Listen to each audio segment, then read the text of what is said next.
Hello and welcome to Aditya Mandi classes.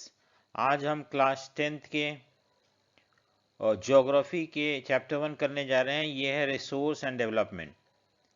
सो हम इसमें देखेंगे रिसोर्स क्या होता है और रिसोर्स कितने तरह के होते हैं और रिसोर्स क्या रोल प्ले करता है कोई भी कंट्री के डेवलपमेंट में। ये सारी चीज़ हम पढ़ेंगे। लेकिन अगर आपने मेरे चैनल को सब्सक्राइब नहीं किया, सब्सक्राइब करें, लाइक शेयर करें and also press the bell icon so that you get the notification whenever any new videos are uploaded. So let us begin the chapter. First है what is resources. Resources होता क्या है, what is resources, ठीक है। So what is resources? Everything available in our environment which can be use to satisfy our need provided it is technologically feasible, economically possible and culturally acceptable। so क्या है? कोई भी चीज, any everything जो कि environment में available है, और सिर्फ अवेलेबल होना ही रिसोर्सेज नहीं बोलते हैं, वो that must satisfy our need, ये हमारे नीड को सेटिस्फाई करे, ठीक है।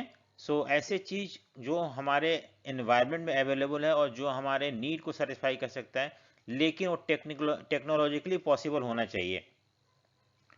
टेक्नोलॉजिकली पॉसिबल होना जरूरी है, टेक्नोलॉजी होना चाहिए उस चीज़ को एक्सट्रैक्ट करके यूज करने के लिए। और इकोनॉमिकली फिजिबल मतलब होता है कि वो किफ़ायती होना चाहिए। ये नहीं कि हम 100 रुपीज़ यूज करते हैं और मिलता है रिसोर्सेज हमें 20 रुपीज़ का, तो ये तो खैर इकोनॉमिकली लॉस हो रहा है। और तीसरा है कल्चरली एक्सेप्टेबल होना चाहिए, ठीक है। कल्चर जिस जिस एक्टिविटी को एक्सेप्ट करता है उसी को हम बोलते हैं रिसोर्सेज, ठीक है। सो हमने क्या बताया आपको कि रिसोर्सेज क्या होता है? कोई भी चीज़ जो एनवायरनमेंट में अवेलेबल होता है, जो कि हमारे नीड को सेटिस्फाई कर सकता है, लेकिन टेक्नोलॉजी होना चाहिए उसको, उस चीज़ को यूज़ करने के लिए, और फ़ायदेमंद होना चाहिए और कल्चरली उसको एक्सेप्टेबल होना चाहिए, तभी जाकर हम उसको रिसोर्सेज बोलते हैं, ठीक है। सो दूसरा क्वेश्चन है how resources are classified. So resources can be classified in the following way. कैसे है? On the basis of origin, ठीक है। On the basis of origin biotic abiotic होता है। On the basis of exhaustibility, खत्म होने हो जाता है या नहीं होता है। तो रीनेबल, नॉन रीनेबल। रीनेबल तो वो रिसोर्सेज जो हम रिन्यू कर सकते हैं, बार बार यूज कर सकते हैं। और नॉन रीनेबल जैसे कोल, पेट्रोलियम का एक बार जलने के बाद वो खत्म हो जाता है।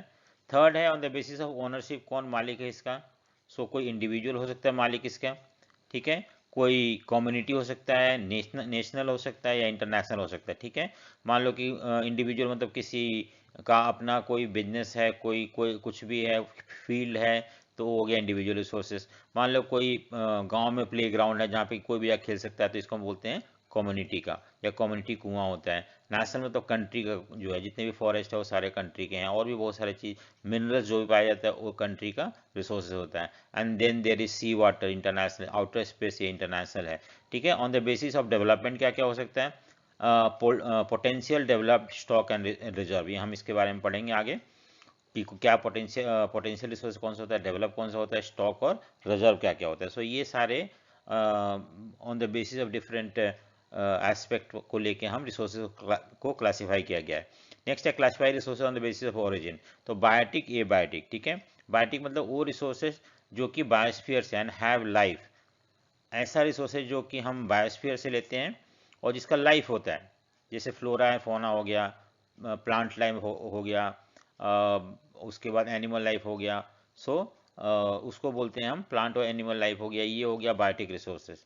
Anything that possess life and that is available और that we obtain from biosphere, उसको बोलते हैं, ठीक है। ए बायोटिक मतलब होता है all those thing which are compose of non living thing, जैसे कि हो गया आपका रॉक्स हो गया, मेटल्स हो गया, ये सारे नॉन लिविंग थिंग है, और इसको हम बोलते हैं ए बायोटिक। सो बायोटिक मतलब जिसमें जान होता है, लाइफ होता है, और ए बायोटिक मतलब that does not possess life और नॉन लिविंग रिसोर्सेज, ठीक है। Difference between renewable and non renewable. Renewable तो जिसको हम रिन्यू कर सकते हैं, ठीक है। रिन्यू मतलब जैसे कि हम देखो, the resources which can be renewed और रिप्रोड्यूस बाय फिजिकल, केमिकल और mechanical process are known as renewable resources, ठीक है। सो जैसे कि आपका एग्जांपल में आ जाता है इसमें वाटर हो गया, इसमें सोलर एनर्जी हो गया, ये सारे रिन्यू हो सकते हैं। Wind energy can be renewed again and again, so उसको बोलते हैं रिन्यूएबल रिसोर्सेज, ठीक है। लेकिन नॉन रिन्यूएबल तो जिसको हम एक बार यूज करने से वो खत्म हो जाता है, फिर हम उसको रिन्यू नहीं कर सकते हैं। The resources that can be renewed और reproduce easily and that take millions of year in their formation, जैसे कि कोल पेट्रोलियम एक दिन में नहीं बनता बल्कि मिलियंस ऑफ ईयर लग जाता है उसको बनने में, और ये हम रिन्यू नहीं कर सकते हैं विद इन और टाइम स्पैन, तो इसलिए इसको बोलते हैं नॉन रिन्यूएबल रिसोर्सेज, ठीक है। नेक्स्ट है classification of resources on the basis of ownership, कौन मालिक है इसका, इंडिविजुअल। देखो कोई भी रिसोर्स मतलब एक व्यक्ति का होना। The resources that are owned privately, जो कि प्राइवेट किसी का है अपना रिसोर्सेज, तो उसको बोलते हैं, ठीक है। Resources that are owned privately by individual such as house हो गया, ये किसी अपना किसी एक का होता है, ओन्ड बाय इंडिविजुअल, तो ये इंडिविजुअल रिसोर्स हो गया। कम्युनिटी रिसोर्स मतलब own resource, the resources that are accessible to all the member of society, जैसे जैसे गांव में प्लेग्राउंड है तो वहाँ पे सबको जाके खेलता है, ऐसा कोई रेस्ट्रिक्शन नहीं है किसी के ऊपर। शहरों में पार्क होते हैं तो वहाँ anybody can go and utilize the park, तो इस तरह से सबके लिए है, पूरा मेंबर ऑफ सोसाइटी उसमें जाके वहाँ यूज़ कर सकता है, उसको वहाँ खेल सकता है, वहाँ पे वर्क कर सकता है, तो इस तरह से उसको कम्युनिटी रिसोर्स बोलते हैं। नेशनल रिसोर्स मतलब that belong to a nation, country का होता है अपना, ठीक है। जैसे कि हो गया वाइल्ड लाइफ हो गया, फॉरेस्ट हो गया, ये सारे। इंटरनेशनल रिसोर्स मतलब विच रिसोर्स, देखो there are international institution which regulate some resources, कुछ इंस्टीट्यूशन है जैसे यूएनओ हो गया, यूनाइटेड नेशन हो गया, ऐसे इंस्टीट्यूशन जो है कुछ रिसोर्सेज को रेगुलेट करते हैं, कंट्रोल करते हैं। For example oceanic resource, ocean में जो रिसोर्स होता है बियॉन्ड 200 किलोमीटर, 200 किलोमीटर तक जो कंट्री का होता है, उसके बाद जो होता है वो इंटरनेशनल रिसोर्स होता है। बिलोंग टू ओपन, जैसे टू ओपन ओशन हो गया, no individual country can utilize these without the interference of international institution. तो आप जो इंटरनेशनल रिसोर्स है उसको आप यूटिलाइज नहीं कर सकते जब तक कि इंटरनेशनल कम्युनिटी का वहाँ पे इंटरफेरेंस नहीं होता है, तो इस तरह से इंटरनेशनल रिसोर्सेज बोलते हैं, ठीक है। नेक्स्ट क्वेश्चन हमारा, list the resources on the basis of status of development, तो इंपॉर्टेंट है ये, और ये डिफरेंसेस है इसके अंदर। सब पहले पोटेंशियल रिसोर्सेज मतलब क्या होता है, रिसोर्सेज दैट आर फॉर्म्ड, ठीक है, that are formed in the region but have not been utilize, for example जैसे है लेकिन हमने यूटिलाइज नहीं किया है, नहीं बोलते हैं पोटेंशियल है लेकिन वो यूटिलाइज नहीं हो रहा है, सो वो रिसोर्सेज जो ऑलरेडी अवेलेबल है किसी एरिया में बट वो हम यूटिलाइज नहीं कर रहे हैं। For example western part of India में बहुत ज़्यादा पोटेंशियल है सोलर और विंड एनर्जी का, ठीक है, सोलर और विंड एनर्जी का बहुत ज़्यादा वहाँ पे पोटेंशियल है, ठीक है, लेकिन वो यूटिलाइज प्रॉपरली नहीं हो पा रहा है, बहुत कम यूटिलाइज हो रहा है, ऐसे रिसोर्स को हम पोटेंशियल रिसोर्स बोलते हैं। डेवलप रिसोर्स मतलब रिसोर्स विच आर सर्वेड, हम उसको माप तोल लिए हैं कितना है कितना नहीं है, and there quality and quantity is determine, हम ये पता है कि हाँ उसका क्या क्वालिटी और क्या क्वांटिटी है, ठीक है। For the utilization its development depend upon technology, लेकिन अगर हमारे पास टेक्नोलॉजी होगा तभी हम उसको यूटिलाइज कर सकते हैं, ठीक है। सो हमने एक्चुअली मेजर कर रखा है कि हमारे पास इतना कोल है, हमने उसका क्वालिटी क्वांटिटी भी पता है हमें सर्वे के थ्रू, लेकिन उसका जो यूटिलाइजेशन है वो डिपेंड करता है कि हमारे पास कितना टेक्नोलॉजी है, ज़्यादा हो तो हम ज़्यादा यूटिलाइज करेंगे, कम हो तो कम यूटिलाइज करेंगे। थर्ड है स्टॉक, ठीक है। स्टॉक क्या होता है, आप देखो material in the environment which has the potential to satisfy human need but due to lack of technology human are not able to utilize them. देखो क्या है कि वो है एनवायरनमेंट में, ठीक है, और वो हमारे नीड को सेटिस्फाई भी कर सकता है, ये भी है, लेकिन हमारे पास टेक्नोलॉजी ना होने की वजह से हम उसको यूटिलाइज नहीं कर पा रहे, ऐसे को हम स्टॉक बोलते हैं, ठीक है। और जो वाटर जो है कंपाउंड ऑफ ऑक्सीजन और हाइड्रोजन है, वो रिच सोर्स ऑफ एनर्जी है, लेकिन हमारे पास टेक्नोलॉजी नहीं है इसको सेपरेट करना करके उसको यूज करना, तो इसलिए ये हो गया आपका कौन सा रिसोर्स, स्टॉक हो गया, ठीक है। और लास्ट आता है रिजर्व, रिजर्व होता है वो पार्ट ऑफ स्टॉक, जैसे मान लो कि हमने बोला था ये रिजर्व है, ठीक है, ये रिजर्व है, अब रिजर्व का वो पार्ट, मान लो 50% रिजर्व हम यूज कर रहे हैं क्योंकि इतना हमें टेक्नोलॉजी है, तो वो हो गया 50% स्टॉक हम यूज कर रहे हैं क्योंकि हमारे पास उतना टेक्नोलॉजी है, तो उसको हम बोलते हैं reserve. So they are subset of stock, मान लो कि ये पूरा स्टॉक है, ठीक है, स्टॉक है, स्टॉक का वो पार्ट, ये पार्ट, ठीक है, stock which can B put into use with the help of existing technology, जो भी हमारे पास टेक्नोलॉजी हम इतना यूज कर रहे हैं, तो ये हो गया आपका क्या, इसको हम रिजर्व बोलते हैं, ठीक है, इसको हम रिजर्व बोलते हैं। सो अब ये है चार आपका develop resources, potential resources, stock और रिजर्व। नेक्स्ट है list the importance of natural resources, कौन कौन से नेचुरल रिसोर्सेज होते हैं?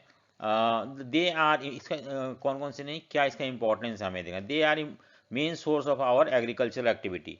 सो लैंड जो है नेचुरल रिसोर्सेज है, हम उसको यूज करते हैं एग्रीकल्चर के पॉइंट ऑफ व्यू से, ठीक है, एग्रीकल्चर प्रोडक्शन के लिए यूज करते हैं। They provide raw material for the industry. So जितने भी पेड़ से या एग्रीकल्चर से जो भी सामान निकलते हैं, जो भी प्रोडक्ट प्रोड्यूस होता है, उसको हम फैक्ट्री में बेचते हैं एज ए रॉ मटेरियल, और फिर उसको हम फर्दर गुड्स या कमोडिटी बनाते हैं। All our commercial activity directly और indirectly depend upon them. So resources नहीं होगा तो कोई भी कमर्शियल एक्टिविटी, यानी कि पैसा अर्न करने के लिए हम कोई भी एक्टिविटी नहीं में इंगेज नहीं हो सकते हैं। सो हम अगर हम चाहते हैं कि माइनिंग हो गया, मैन्युफैक्चरिंग हो गया, सर्विस सेक्टर हो गया, ऑल दिस डिपेंड अपॉन किसके ऊपर डिपेंड करता है, आपका मिनरल नेचुरल रिसोर्सेज के ऊपर डिपेंड करता है। They satisfy your need directly, ठीक है, ये भी एक है।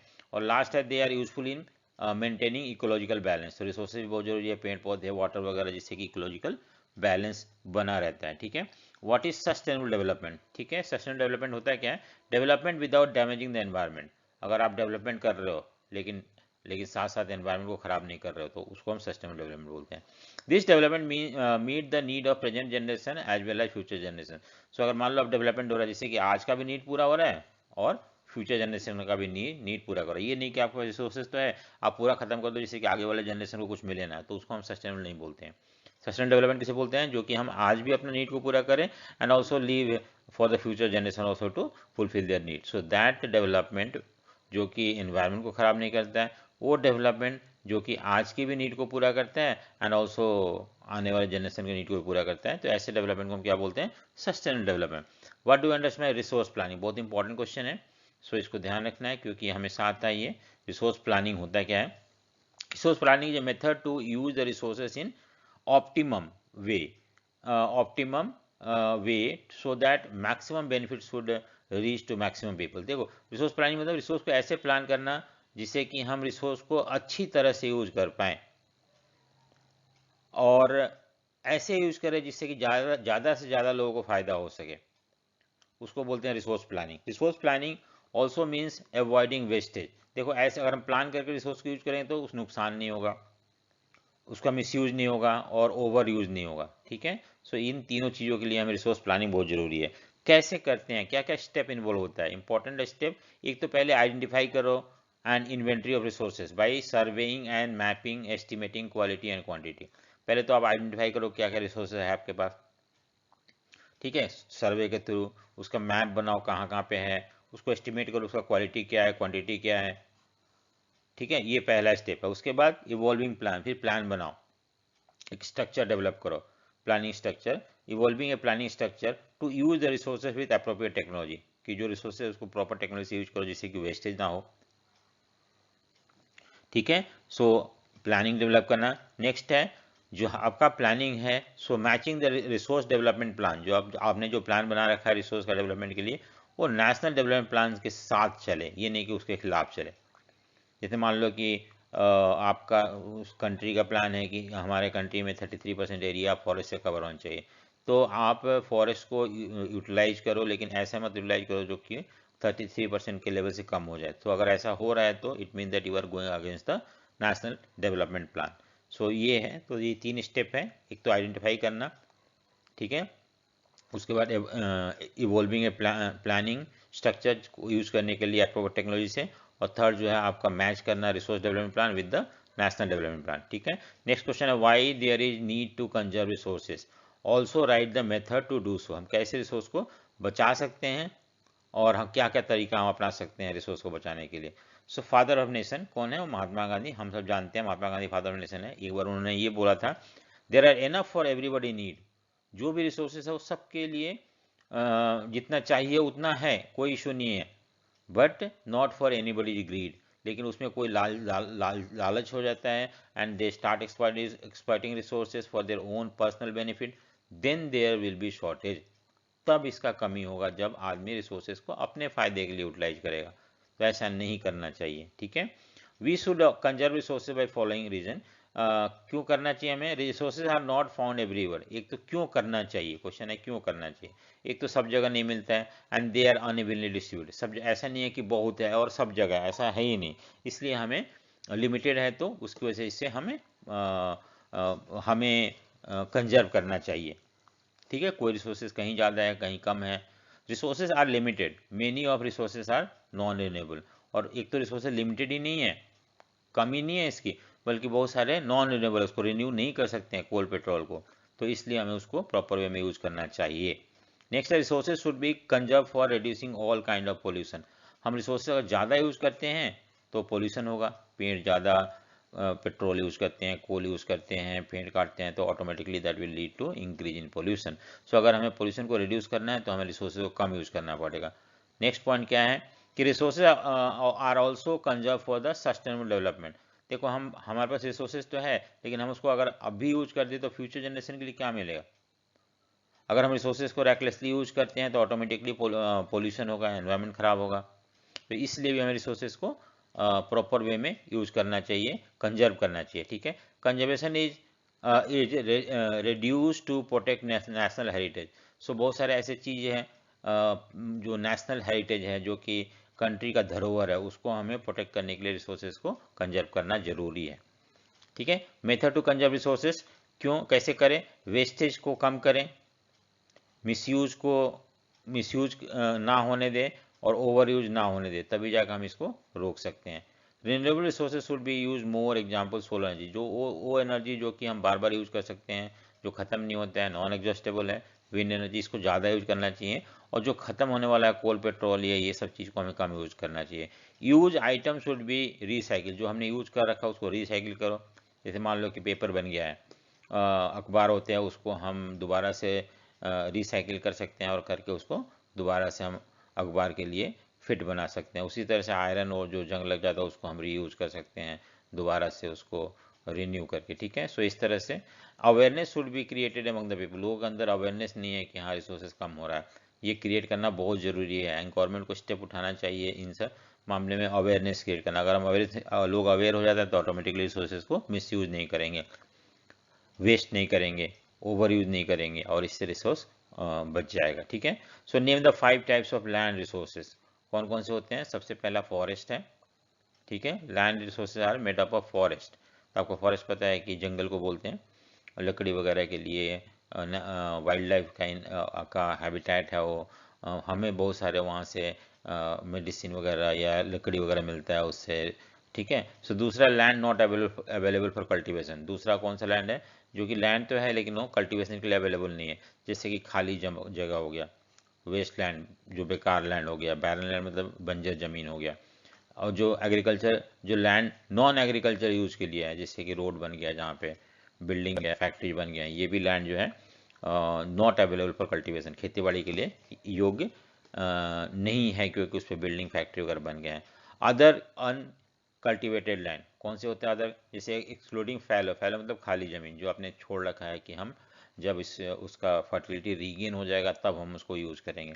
तो बहुत सारे ऐसे लैंड जो हम छोड़ देते हैं 1 साल के लिए, 2 साल के लिए, 5 साल के लिए, उससे भी ज़्यादा, तो ऐसे ऐसे लैंड को हम फैलो लैंड बोलते हैं। सो अदर अनकल्टिवेटेड लैंड, जैसे कि एक होता है परमानेंट पैस्चर, वो एरिया जो कि ग्रासेस से कवर्ड है हमेशा के लिए, उसमें खेती बाड़ी नहीं होता है, और ग्रेजिंग लैंड। ठीक है, दूसरा land under miscellaneous tree crop, जैसे कि बागीचा हो गया, ग्रुप्स हो गया, मैंगो का ग्रुप्स हो गया, एप्पल का ग्रुप्स हो गया, ये लैंड में भी एग्रीकल्चर नहीं होता है।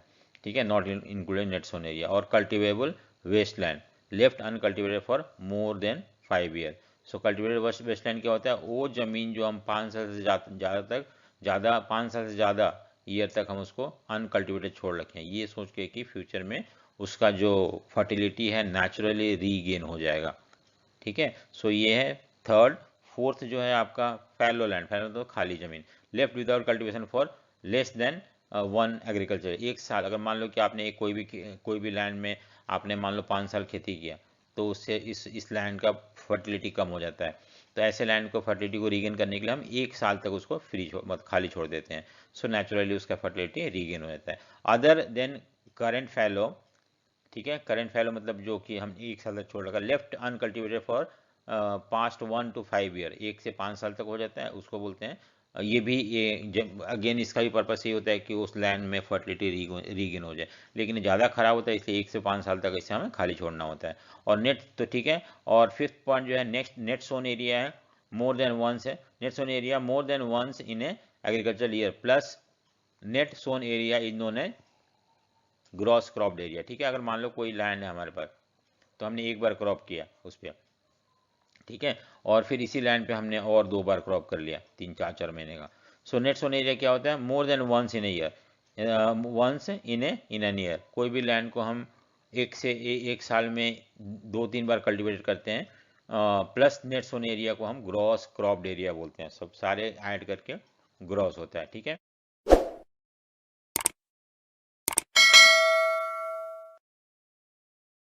नेक्स्ट है write some of the human activities that causes land degradation. आपको पता है कि क्या क्या कारण है लैंड को खराब होने में, तो हम वो देखते हैं क्या क्या कारण है। सम ह्यूमन एक्टिविटीज, डिफॉरेस्टेशन, पेड़ काटना, ये भी एक कारण है।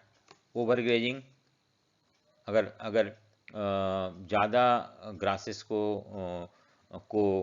कैटल ग्रेज करते हैं तो जो लैंड हो जाता है एक्सपोज हो जाता है विंड से, हीट वगैरह से, और उससे भी अपर लेयर जो होता है इरोड हो जाता है और वो लैंड खराब हो जाता है। माइनिंग और क्वायरिंग भी एक कारण है। माइनिंग मतलब कि मिनरल्स निकालना गड्ढा खोन के ज़मीन के अंदर से, जिसकी वजह से बहुत ज़्यादा लैंड खराब हो जाते हैं। माइनिंग करने के बाद वो लैंड को हम वैसे खाली छोड़ देते हैं, उसमें पानी भर जाता है और लैंड को यूटिलाइज नहीं हो पाता है। नेक्स्ट है माइनिंग साइट्स आर, मैंने अभी बताया कि उसको जहाँ माइनिंग होता है उसको खाली छोड़ देते हैं, डीप गड्ढे हो जाते हैं, फिर पानी भर जाता है और वो भी वेस्ट हो जाता है। In the state like Jharkhand, Chhattisgarh, MP and Odisha, deforestation due to mining have caused severe land degradation. तो क्वेश्चन पूछ सकते हैं कौन सा स्टेट में माइनिंग की वजह से लैंड डिग्रेड हो गया है। तो झारखंड में हुआ है, जहाँ पे बहुत ज़्यादा माइनिंग होता है, छत्तीसगढ़ और एमपी में होता है, ठीक है, उड़ीसा में भी होता है। तो ये याद रखना, आपको पूछ सकते हैं कि उड़ीसा में किस कारण से लैंड डिग्रेड होता है। नेक्स्ट है in the state like Gujarat, Rajasthan, MP and Madhya Pradesh, ये 4 स्टेट है, महाराष्ट्र, एमपी और महाराष्ट्र। ओवरग्रेजिंग, ओवरग्रेजिंग मतलब कैटल बहुत ज़्यादा है और वो ग्रासेस को खा जाते हैं, चर जाते हैं, और उसकी वजह से वो लैंड एक्सपोज हो जाता है विंड एयर से, विंड हो गया, फिर रेनफॉल से, हीट से, और इससे भी अपर मोस्ट फर्टाइल सोइल जो होता है वो बह के निकल जाता है और वो लैंड डिग्रेड हो जाता है। नेक्स्ट है in the state like Punjab, Haryana, ठीक है, इरीगेशन, आपको पता है कि यहाँ पे ग्रीन रेवोल्यूशन ज़्यादा हुआ था, इस इन स्टेट में ग्रीन रेवोल्यूशन हुआ था, और ग्रीन रेवोल्यूशन जो है उसमें high yielding variety of seeds, pesticide, insecticide use करते हैं। वाटर इरिगेशन बहुत ज़्यादा चाहिए पानी, तो उसके लिए इरिगेशन ज़्यादा होता है, और पानी की वजह से अब पानी लॉगिंग, वाटर लॉगिंग हो जाता है, कहीं कहीं एरिया में पानी जम जाता है तो लैंड खराब हो जाता है। या सैलिनिटी और एल्कलिनिटी ऑफ द सोइल्स, जो सोइल जो होता है सलाइन हो जाता है, क्योंकि पानी में थोड़ा बहुत थोड़ा मात्रा में हम देखते हैं कि सॉल्ट होता है, और ओवर द ईयर एक्यूमुलेट होते होते जो लैंड होता है वो सलाइन हो जाता है, ठीक है, और ये भी एक कारण है, वो फिर वो लैंड खराब हो जाता है। The mineral processing like grinding of limestone, limestone मतलब क्या होगा कि चूना पत्थर जो है, आमतौर पर सीमेंट इंडस्ट्री में हम लाइमस्टोन यूज करते हैं, चूना पत्थर यूज करते हैं, उसको ग्राइंड करते हैं, उसको ग्राइंड करने के बाद जब ग्राइंडिंग होता है तो बहुत ज़्यादा डस्ट वगैरह वो निकलता है और वो सेटल हो जाता है लैंड पे, पत्तों पे, और इस तरह से लैंड पर सीमेंट का पाउडर बहुत ज़्यादा सेटल होने की वजह से वो सूख जाता है। सूखने के बाद दे लैंड बिकम सीमेंटेड, और ऐसे लैंड पे वाटर जो है परकोलेट नहीं हो पाता है, तो ये land generally over the year खराब हो जाता है, ठीक है। सो ये भी एक कारण है। In recent year in industrial effluents and waste have also major source, तो वाटर पोल्यूशन का आजकल जो भी इंडस्ट्री वगैरह से जो भी वेस्ट प्रोडक्ट निकलता है उसको हम नदियों में डाल देते हैं, और इससे नदी पोल्यूट हो जाता है, लैंड पे फेंक देते हैं, केमिकल्स वगैरह की वजह से लैंड खराब हो जाता है। तो ये सारे कुछ कारण है, रीजन है कि why land degradation is taking place in, ठीक है।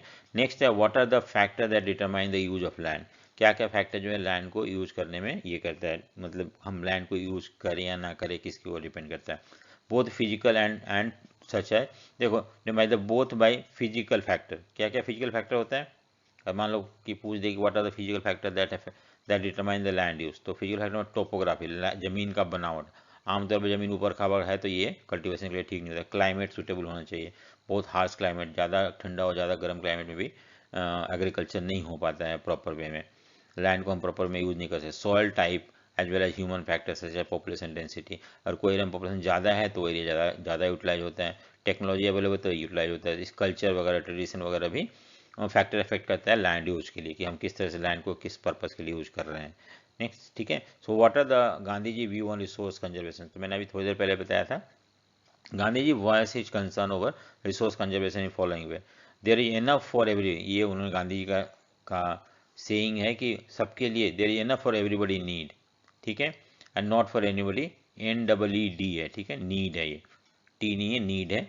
सबके जरूरत के लिए तो बहुत है, कोई दिक्कत नहीं है, लेकिन अगर कोई ग्रीडी हो जाता है और अपने रिसोर्सेज को अपने फायदे के लिए यूज करता है, एक्यूमुलेट करता है, then there is shortage of resources.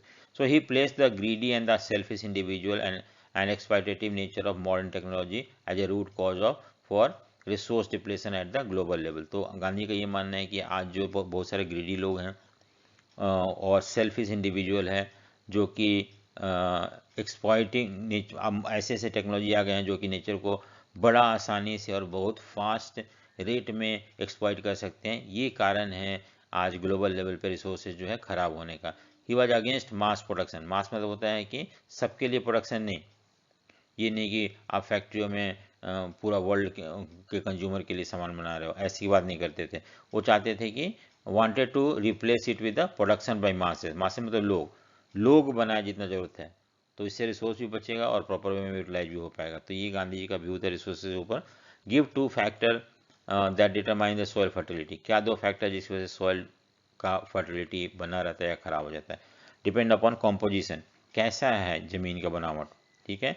Sandy soil जो होता है वो नॉट सुटेबल फॉर एग्रीकल्चर होता है, जो रेतीला या रेत जिस लैंड में होता है वो लैंड एग्रीकल्चर के लिए सुटेबल नहीं होता है। And they go do not retain water, क्योंकि पानी टिकता नहीं है, मिट्टी में नीचे चला जाता है परकोलेट होके, तो इससे भी रूट को पानी नहीं मिल पाता और सर्वाइव नहीं हो पाता है। तो इसीलिए जो सैंडी सॉइल है या सॉइल जो कि जिसमें सैंड बहुत ज़्यादा है वो कल्टीवेशन के लिए अवेलेबल नहीं है।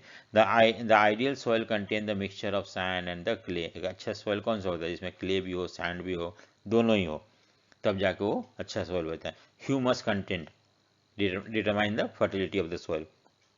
ह्यूमस कंटेंट मतलब पता है कि प्लांट एनिमल जो मर जाते हैं वो पानी वो मिट्टी में दफन हो जाते हैं और मिलियंस ऑफ ईयर में वो ह्यूमस बन जाते हैं।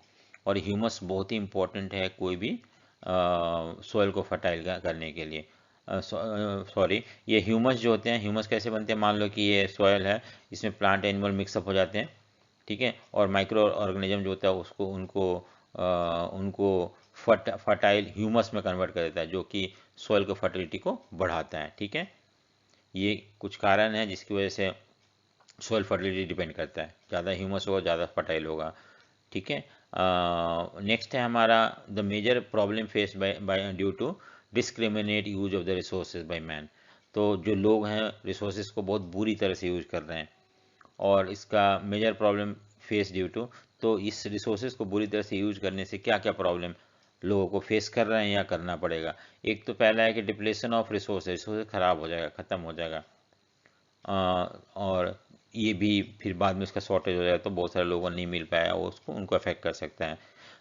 Accumulation of resources in few hand which in turn divide the society into 2 segment, haves and have not और रिच और पुअर। एक हो सकता है मान लो कि डिस्क्रिमिनेट यूज किया जाए रिसोर्सेज को कुछ इंडिविजुअल के द्वारा फॉर एक्यूमुलेशन ऑफ रिसोर्सेज, अपने पास ज़्यादा इकट्ठा हो, तो क्या होगा उससे सोसाइटी 2 पार्ट में बढ़ जाएगा, जिनके पास रिसोर्सेज है जिनके पास नहीं है, जो रिच और पुअर या हैव जिसके पास है और जिसके पास नहीं है, ठीक है। नेक्स्ट है कि what are the classification of alluvial soil on the basis of their age के बेसिस पे हमें सॉइल को कैसे क्लासीफाई कर सकते हैं।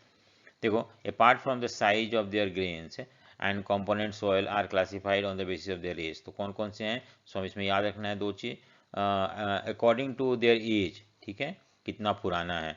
सॉइल को हम क्लासीफाई करते हैं ओल्ड एलुवियल और न्यू एलुवियल। इसको भांगर बोलते हैं, उसको खादर बोलते हैं। खादर जो होता है ज़्यादा फर्टाइल होता है, भांगर जो होता है लेस फर्टाइल होता है।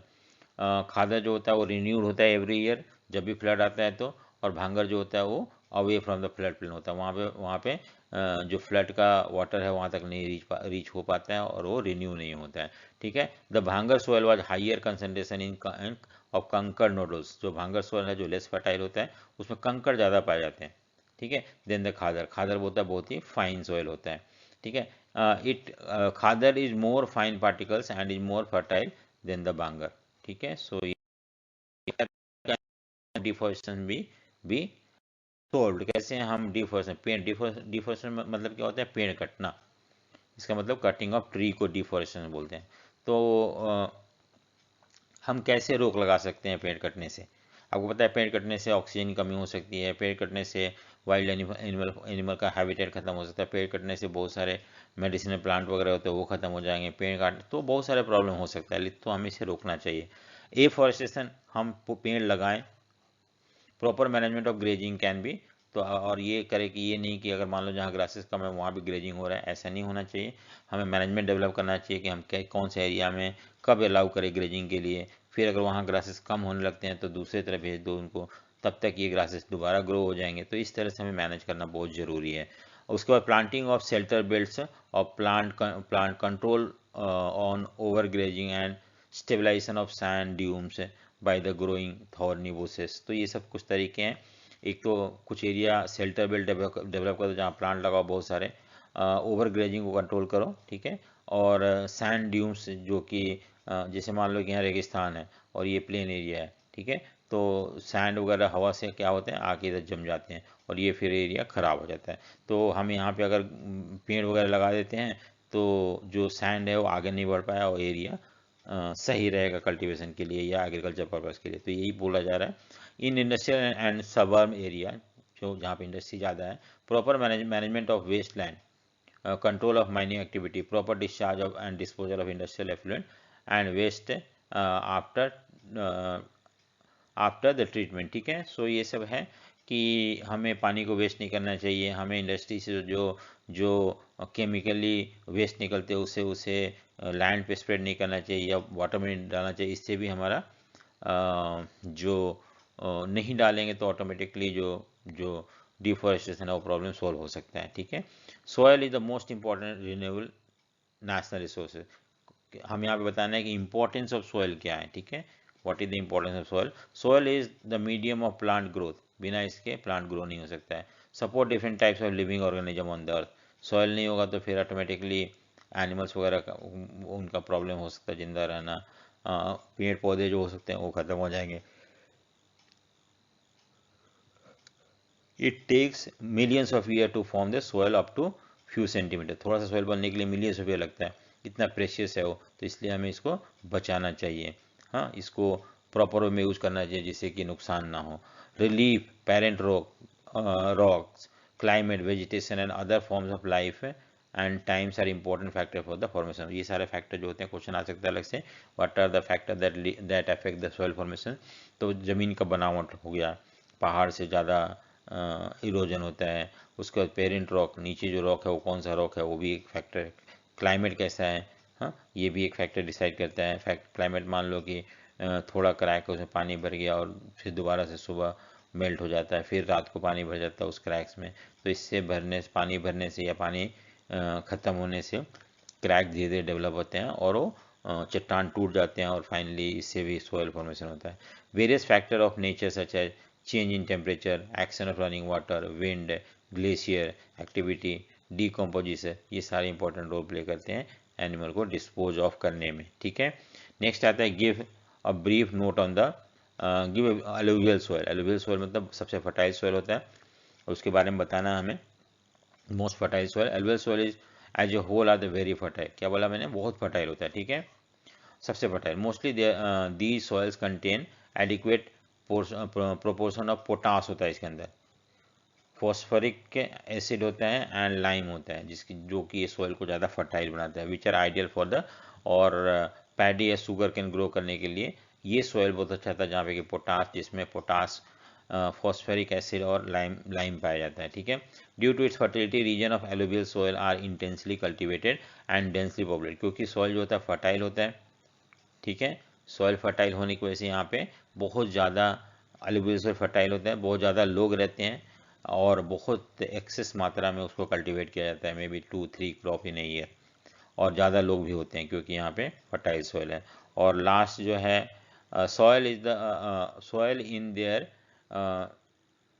Dryer area are more alkaline can be productive after proper treatment and irrigation. ठीक है, तो सूखा एरिया में आमतौर पे टेम्परेचर ज़्यादा होने की वजह से जो मिट्टी होता है वो अल्कलाइन हो जाता है, सॉल्टी हो जाता है, और that also lead to soil degradation. तो हमें इसको भी रोकना चाहिए, प्रॉपर ट्रीटमेंट करना चाहिए, एंड इरिगेशन से हम इस लैंड को कल्टीवेशन के लायक बना सकते हैं। ठीक है, नेक्स्ट है is black soil easy to work in a hot climate. तो ब्लैक सॉयल को हम कितने कम से कम हम कितने देर तक उसको यूज सकते हैं। In addition to they are rich in soil nutrients. कौन सा ब्लैक सॉयल जो होते हैं, इसको हम देखो ब्लैक सॉयल जो होता है ना are made up of fine clayey material, बहुत चिकनी मिट्टी से बना होता है ये। ठीक है, दूसरा जो है they are well known for their capacity to hold moisture. इसमें मॉइस्चर मतलब नमी बहुत ज़्यादा रोक सकता है black soil. In addition they are rich in soil nutrients, इसके अंदर बहुत ज़्यादा सॉयल न्यूट्रिएंट्स भी होते हैं, सच एज कैल्शियम कार्बोनेट होता है, मैग्नीशियम पोटास होता है, लाइम होता है, ये सब पाया जाता है। These soils are generally poor in phosphoric content. So लेकिन एक चीज़ कमी होती है, फॉस्फोरिक कंटेंट जो होता है उसमें कम होता है। लास्ट है दे डेवलप डीप क्रैक्स, और ऐसे सॉइल जब सूख जाते हैं तो उसमें क्रैक्स आ जाते हैं। ठीक है, और एयर वगैरह क्रैक के थ्रू अंदर जाता है, तो इससे ये एक तरह से हेल्प करता है सॉइल को फर्टाइल बनाने में, इसको एरेनेशन ऑफ सॉइल बोलते हैं। ठीक है, सो ये हो गया। नेक्स्ट है the soil are sticky when wet, जब ये वेट होता है तो स्टिकी हो जाता है, बहुत चिपचिपा सा हो जाता है, एंड डिफिकल्ट टू वर्क, उस समय हमें इसमें हल वगैरह नहीं चला सकते हैं। तो इसीलिए हम क्या करते हैं कि जैसे बारिश होता है, शावर होता है पहला शावर, तो हम हल वगैरह चलाते हैं, जिससे कि बाद में अगर सूख जाता है तो बहुत ज़्यादा स्टिकी हो जाता है और उस पर हल चलाना बड़ा मुश्किल हो जाता है। Give a brief note on arid soil. Arid soil मतलब होता है सूखा सॉइल, यानी कि डेजर्ट सॉइल, रेगिस्तान में जो मिट्टी पाया जाता है। एरिड सॉइल है range from red brown in colour, ये किस तरह होता है, रेड और ब्राउन कलर होता है। ठीक है, they are generally sandy, sand होता है इसके अंदर। टेक्सचर एंड सेलाइन, सेलाइन मतलब होता है थोड़ा सा नमकीन होता है, खारा होता है। ठीक है, due to dry climate, high temperature, evaporation is faster, and the soil lack humus and moisture, क्योंकि बहुत ज़्यादा टेम्परेचर होने की वजह से क्लाइमेट बहुत हार्श होता है यहाँ पे, और इसकी वजह से जो भी इसमें ह्यूमस वगैरह होते हैं वो मॉइस्चर वगैरह खत्म हो जाते हैं और सॉयल जो होता है फर्टाइल नहीं बन पाता है। Mention any two method for reducing fallow land, fallow मतलब खाली ज़मीन को कम करने के लिए क्या कर सकते हैं, हम फर्टिलाइजर यूज़ कर सकते हैं जिससे कि हम उस खाली ज़मीन का प्रोडक्टिविटी बढ़ जाएगा। एंड क्रॉप रोटेशन मतलब क्या होता है कि मल्टीपल क्रॉपिंग, आपने एक क्रॉप लगाया 4 महीने बाद इसको काट लिया, फिर दूसरा क्रॉप लगाया, फिर 4 महीने के बाद काट दिया इसको, फिर तीसरा क्रॉप, फिर हार्वेस्ट कर दिया। अब 4 प्लस इक्वल टू 1 ईयर। ठीक है, अब इस तरह से एक साल में हम 2 से 3 क्रॉप हम रोटेट कर सकते हैं, ग्रो कर सकते हैं। और रोटेशन मतलब होता है कि आपने पहले एक चीज़ लगाया, फिर अगली बार दूसरा कोई चीज़ कोई क्रॉप लगा लिया, फिर अगली बार तीसरा लगा लिया। इससे क्या होता है कि अलग अलग सॉइल, अलग अलग प्लांट होते हैं, अलग अलग न्यूट्रिएंट्स यूज करते हैं सॉइल से, तो इससे सॉइल का जो फर्टिलिटी मेंटेन रहता है। गिव 3 कैरेक्टरिस्टिक एलुवियल सॉइल, सो मैंने ऊपर बताया इसके बारे में, वो आप देख सकते हो। What is conservation of resources, resources को बचाना, बचाना मतलब क्या होता है कि मिसयूज नहीं होने देना, उसका वेस्ट नहीं होने देना। ठीक है, और ये प्रेजेंट जनरेशन को और फ्यूचर जनरेशन दोनों को, दोनों का नीड को एक्सेप्ट करें, उसको बोल तो तभी जाके रिसोर्स कंजर्व हो सकता है, और ये हमारे नीड को भी सेटिस्फाई करे। ठीक है, व्हाट इज रिसोर्स प्लानिंग, मैंने पहले बता रखा है इसके बारे में। So give the importance of human being as a component of resources. देखो रिसोर्सेज में ह्यूमन बीइंग का क्या कंपोनेंट है, अगर मान लो रिसोर्सेज है, लेकिन अगर कोई आइलैंड है जहाँ बहुत रिसोर्स है लेकिन लोग नहीं है, तो बेकार पड़ा का पड़ा रह जाएगा। तो रिसोर्सेज सिर्फ होना सफिशिएंट नहीं है, लोग भी होना चाहिए जो इसको एक्सट्रैक्ट करे और उसको यूज़ करे for making their life better. So for example wood जो है मटेरियल है, and when it is utilize it become piece of furniture which is resources. तो लकड़ी जो है जंगल में पड़ा हुआ वो रिसोर्सेज नहीं है क्योंकि उसका यूज़ नहीं हो रहा है, लेकिन उसी को हम मार्केट लेके आते हैं, उसको हम चेयर या फर्नीचर में कन्वर्ट करते हैं, then that become a resources. तो इस तरह से India has a wide variety of relief feature which are the most important resources. तो रिलीफ फीचर मतलब होता है कि कहीं पे पहाड़ है, ठीक है, कहीं पे रिवर है, कहीं पे एलुवियल सोयल है, कहीं पे प्लेट्यू है, कहीं पे फ्लड प्लेन है, ईस्टर्न कोस्ट वेस्टर्न कोस्ट जो है वो भी पॉलिटिकली इकोनॉमिकली बेनिफिशियल है। सो ये सब यही चीज़ें बताया हुआ कि हमारे यहाँ ऐसा नहीं है कि एक ही तरह का रिसोर्स पाया जाता है, अलग अलग तरह के रिसोर्स पाए जाते हैं। India is a wide variety of relief feature. Relief feature मतलब होता है कि पहाड़ हो गया प्लेन हो गया, ये सब होता है। विच इंक्लूड माउंटेन है हमारे यहाँ, प्लेन भी है, प्लेन मतलब होता है कि समतल जमीन, और प्लेट्यू भी है मतलब होता है टेबल लैंड, ठीक है, उसको प्लेट्यू बोलते हैं। सो प्लेन लैंड एरिया जो है about 43% of the land area जो प्लेन है, प्लेन मतलब समतल है करीब करीब, जो कि provide facility for the growth of agriculture and industry. अगर मान लो कि प्लेन एरिया ना होता तो हम एग्रीकल्चर इंडस्ट्री प्रॉपर वे में नहीं लगा सकते हैं। Mountain account for 30% of the land area which provide facility for tourism and ecology. तो क्या बोलते हैं, माउंटेन जो है 30% है माउंटेन एरिया, और इससे हमें टूरिज्म का बढ़ावा मिलता है, इकोलॉजिकल एस्पेक्ट के लिए बहुत इंपॉर्टेंट है। और इतने नहीं बल्कि बहुत सारे नदी निकलते हैं माउंटेन से, तो वो भी हमारे लिए सोर्स ऑफ वाटर है। 27% एरिया जो है वो प्लेट्यू, प्लेट्यू मतलब टेबल लैंड, टेबल जैसे मान लो इधर से उठा हुआ है और इस तरह से, इस तरह से, तो इसको टेबल लैंड बोलते हैं। ये 27% है, और यहाँ पे बहुत सारे मिनरल्स पाए जाते हैं, स्पेशली झारखंड, उड़ीसा, छत्तीसगढ़ में।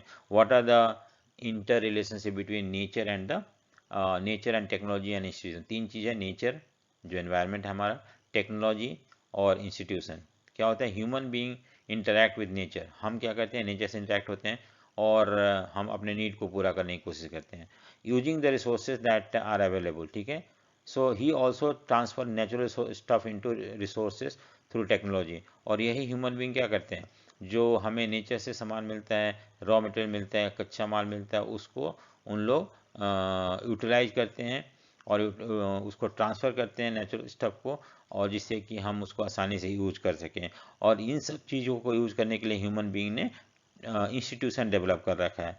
और सो इंस्टीट्यूशन हो गया, ह्यूमन बीइंग हो गया, और टेक्नोलॉजी हो गया। जब तीनों इंटरेक्ट होता है then there is a production of resources, and that resources is use for our own benefit के लिए, ठीक है। सो ये चैप्टर खत्म हो गया, क्वेश्चन आंसर फॉर्म में हमने किया है।